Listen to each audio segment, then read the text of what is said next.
बहुत समय पहले की बात है। एक घना और सुंदर जंगल था जहां जानवर मिलजुल कर रहते थे। उस जंगल में एक विशालकाय हाथी रहता था। नाम था भीम। भीम अपनी ताकत और कदकाठी के कारण जंगल में बहुत मशहूर था। वह जहां से भी गुजरता, धरती कांपती और पेड़ हिल जाते। छोटे छोटे जानवर उसे देखकर डर जाते और रास्ता छोड़ देते। भीम को अपने बल पर बहुत घमंड था। वह अक्सर कहता, इस जंगल में मेरी बराबरी कोई नहीं कर सकता। मैं सबसे ताकतवर हूं। दूसरी ओर उसी जंगल में एक छोटा सा और बुद्धिमान खरगोश रहता था। नाम था चिंटू। चिंटू शांत स्वभाव का था, पर उसमें गजब की चतुराई और समझदारी थी।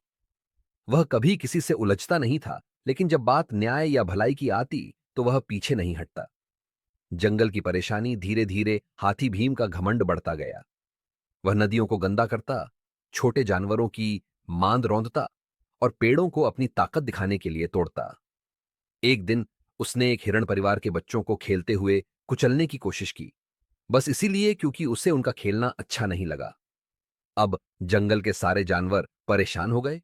उन्होंने मिलकर एक सभा बुलाई जिसमें शेर, लोमड़ी, बंदर, हिरण और चिंटू खरगोश सभी शामिल हुए।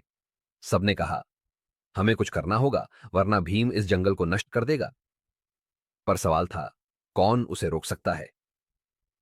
चिंटू की योजना। चिंटू ने सबकी बातें ध्यान से सुनी और बोला, शक्ति को केवल शक्ति से नहीं, बुद्धि से भी हराया जा सकता है। मुझे एक योजना सूझी है। अगर तुम सब मेरा साथ दो तो हम इस हाथी के घमंड को तोड़ सकते हैं।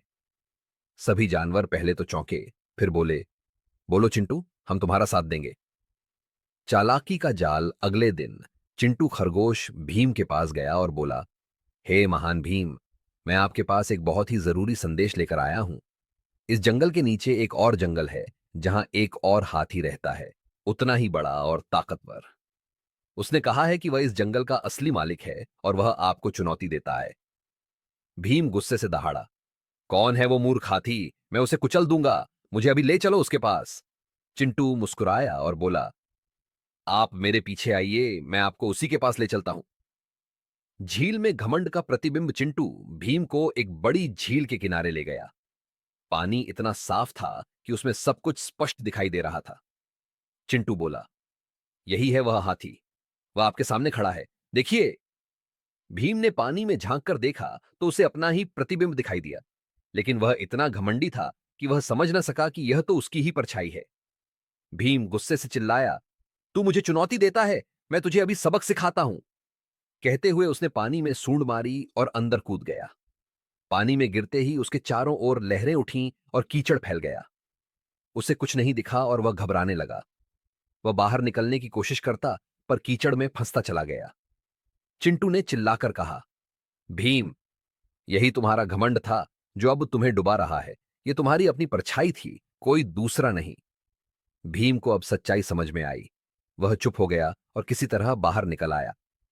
पश्चाताप और परिवर्तन। हाथी भीग चुका था, थक चुका था और अब उसका घमंड टूट चुका था। वह चिंटू के सामने झुक गया और बोला, हे छोटे मगर बुद्धिमान मित्र, तुमने मेरी आंखें खोल दी। मैं बहुत शर्मिंदा हूं। क्या जंगल के सारे जानवर मुझे माफ करेंगे?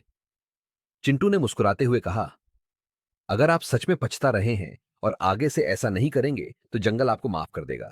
लेकिन याद रखो, ताकत से बड़ा है संयम और बल से बड़ी है बुद्धि। नया अध्याय। उस दिन के बाद भीम ने जंगल को नुकसान पहुंचाना बंद कर दिया। वह अब पेड़ नहीं तोड़ता, जानवरों पर नहीं चिल्लाता और नदी में गंदगी नहीं करता। धीरे धीरे वह सबका प्रिय बन गया। चिंटू और भीम अच्छे मित्र बन गए। भीम ने चिंटू से बुद्धि की बातें सीखी और चिंटू ने भीम से आत्मविश्वास और धैर्य। जंगल में अब फिर से शांति लौट आई। सब जानवर मिलजुल कर रहने लगे और चिंटू बन गया जंगल का सबसे सम्मानित जानवर, न सिर्फ अपनी चतुराई के लिए, बल्कि अपनी दयालुता